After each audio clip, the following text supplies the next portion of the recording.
salles silencieuses, où les pas de celui qui s'avance sont absorbés par des tapis si lourds, si épais, qu'aucun bruit de pas ne parvient à sa propre oreille, comme si l'oreille elle-même de celui qui s'avance une fois de plus, le long de ce couloir, à travers ces salons, ces galeries, dans cette construction d'un autre siècle, cet hôtel immense, luxueux, baroque, lugubre,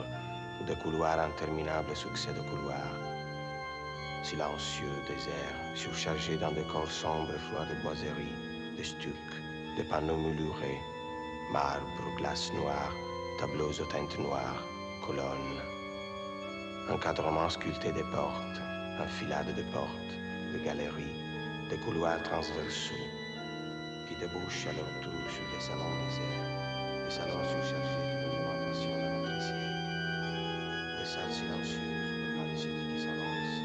sont absorbés par les tapis si lourds, si épais, qu'aucun bruit de pas ne parvient à sa propre oreille, comme si l'oreille elle-même était très loin de ces décors lourds et vides, très loin de cette frise compliquée qui bouge au plafond, avec ses rameaux et ses guirlandes, comme des feuillages anciens, comme si le sol était encore des sables de gravier ou des dalles de pierre sur lesquelles je m'avançais, une fois de plus, le long de ces couloirs, à travers ces salons, ces galeries, dans cette construction. D'un autre siècle, cet hôtel immense, luxueux, baroque,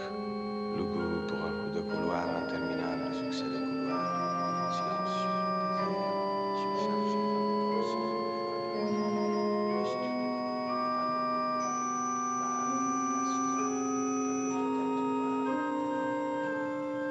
encadrement sculpté des portes, enfilades de portes, de galeries, des couloirs transversaux qui débouchent à leur tour sur des salons déserts, des salons surchargés d'une alimentation d'un autre siècle, des salles silencieuses où les pas de celui qui s'avance sont absorbés par des tapis si lourds, si épais, qu'aucun bruit de pas ne parvient à sa propre oreille, comme si l'oreille elle-même de celui qui s'avance, une fois de plus, le long de ce couloir, à travers ces salons, ces galeries, dans cette construction d'un autre siècle,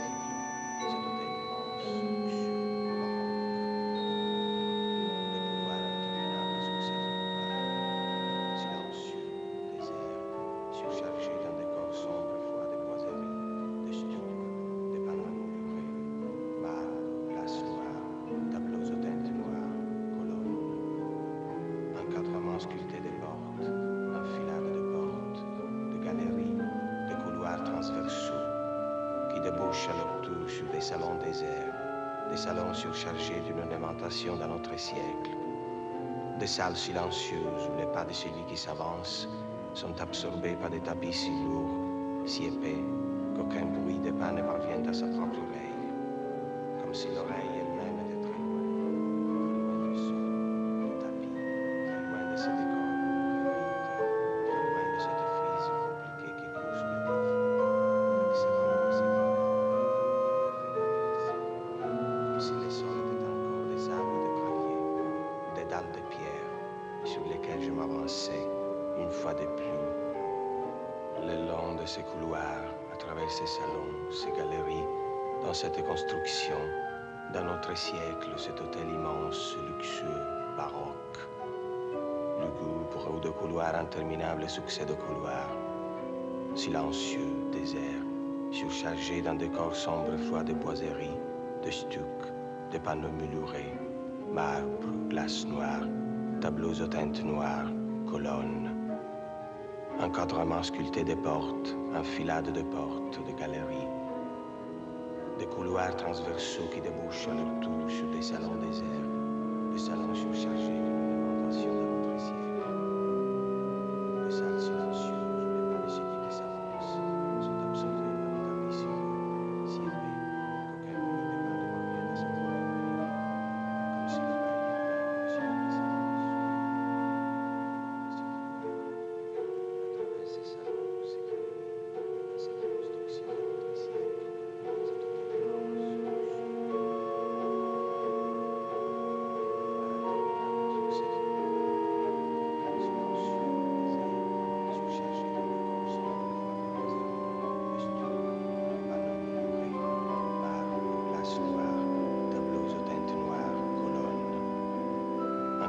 sculpté des portes, enfilades de portes, de galeries, de couloirs transversaux qui débouchent à leur tour sur des salons déserts, des salons surchargés d'une ornementation d'un autre siècle. Des salles silencieuses où les pas de celui qui s'avance sont absorbés par des tapis si lourds, si épais, qu'aucun bruit des pas ne parvient à sa propre oreille. Comme si l'oreille elle-même était très loin du sol, du tapis, très loin de ces décors lourds et vides, très loin de cette frise compliquée qui coule sous les plafonds, avec ses rameaux et ses guirlandes, comme de feuillages anciens. Comme si le sol était encore des sables de gravier, ou des dalles de pierre, sur lesquelles je m'avançais, une fois de plus, comme à votre rencontre, entre ces murs chargés de boiseries, de stucs, de moulures, de tableaux, de gravures encadrées parmi lesquelles je m'avançais, parmi lesquelles j'étais déjà, moi-même, en train de vous attendre, très loin de ce décor où je me trouve maintenant, devant vous, en train d'attendre encore celui qui ne viendra plus désormais, qui ne risque plus de venir, de nous séparer de nouveau, de vous arracher à moi. Venez-vous.